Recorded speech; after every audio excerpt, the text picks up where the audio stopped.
En tant que think tank du Charterfer Campus, le Charterfer Center a pour mission de partager au plus grand nombre des connaissances pertinentes sur Maurice et sa région. Et un sujet historique tel que la reconnaissance de l'archipel des Chagos et de la souveraineté de Maurice sur l'archipel des Chagos s'inscrit de manière parfaite dans la mission du Charterfer Center. Alors nous avons des événements régulièrement. Dans 2 semaines, nous avons un autre événement, alors pas du tout sur le même sujet, mais sur l'agriculture régénérative, sur un atelier fermé, un atelier de travail.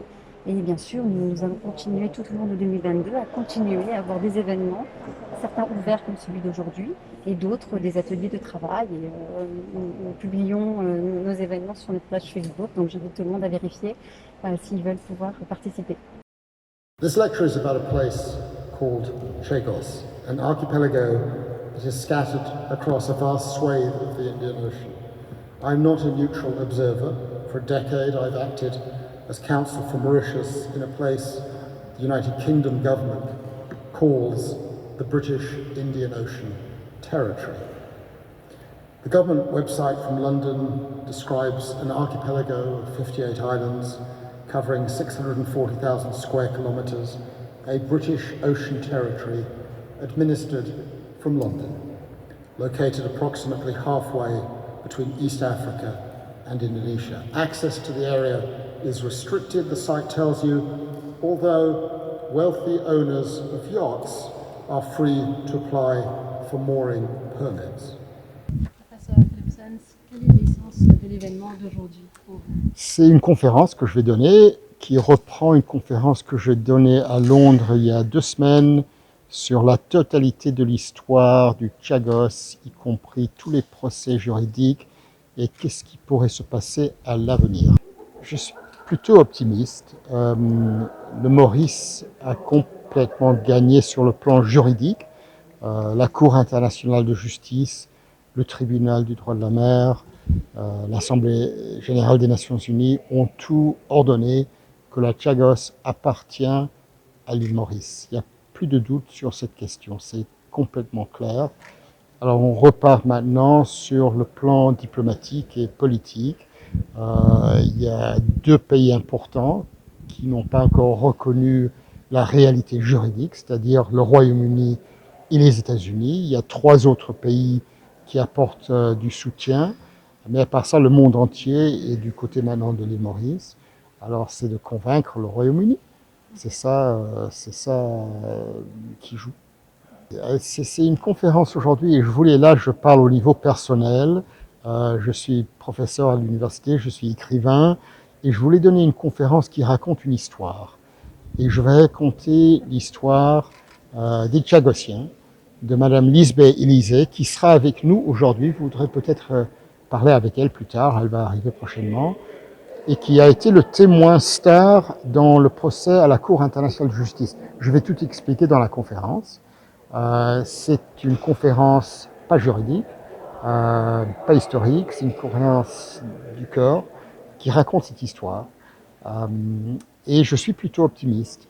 Je pense que pour les jeunes, pour les Mauriciens qui seront parmi nous aujourd'hui, c'est un moment de reconnaître que la période de colonialisme est finie.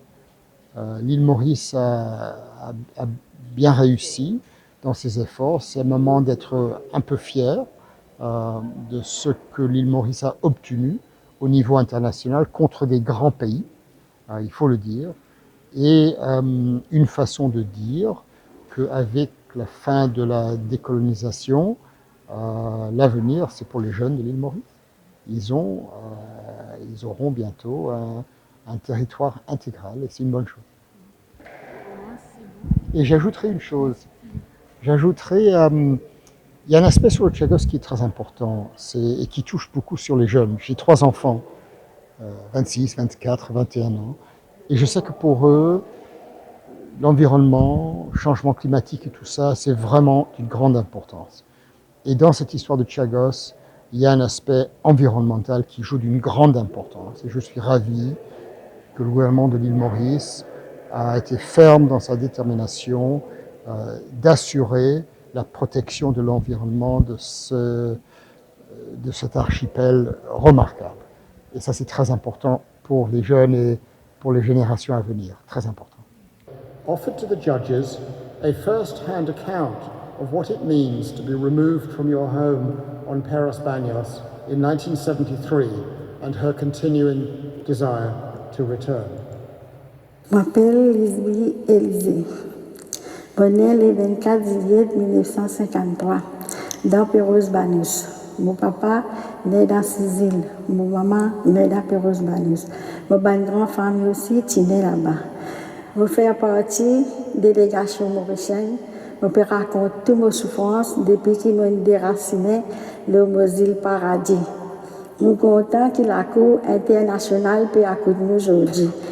Et nous sommes confiants qu'il me pourrait retourner dans Mosile, que tout le monde prend naissance. Dans sa gosse, tout le monde est dans ce travail, est dans sa famille, est dans sa culture. Mais nous mangeons tout ce qui est frais. Bateau qui est sorti depuis Maurice, tu amènes tous nos bonnes marchandises. Nous gagnons nos rations, nous gagnons tout ce qui nous est nécessaire. Nous ne manquons rien.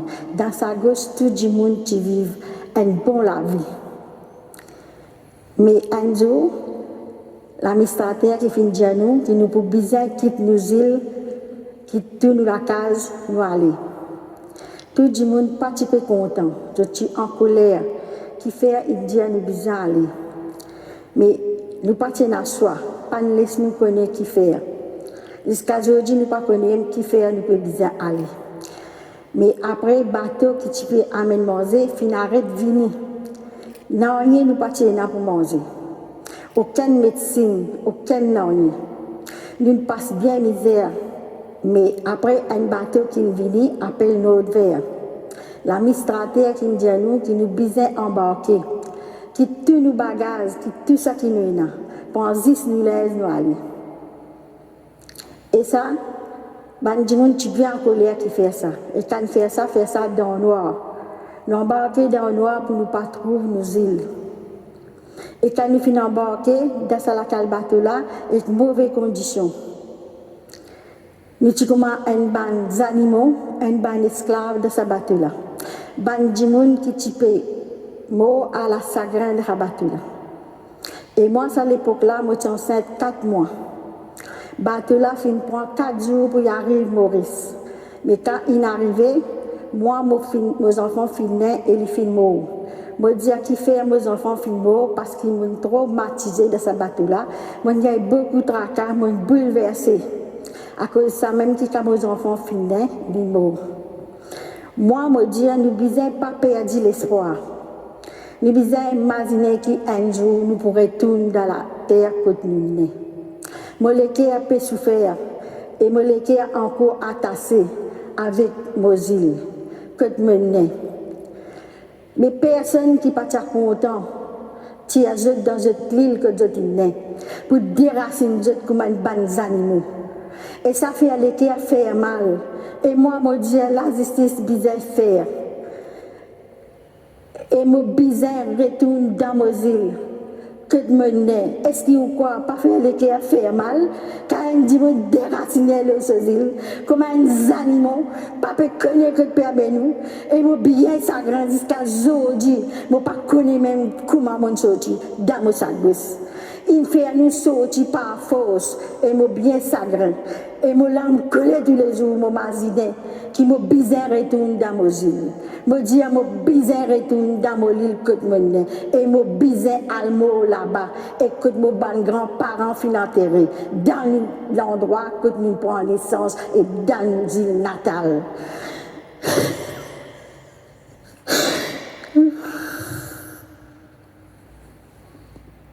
Plus ça change, plus c'est la même chose.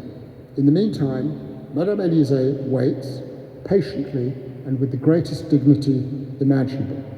It has been an honor and a privilege to work for Mauritius and its people in this important case and to be associated with the cause of the Chagossians. They will return to the outer islands of Mauritius's Chagos archipelago. It is not a question of if, it is a question only of when. Thank you very much.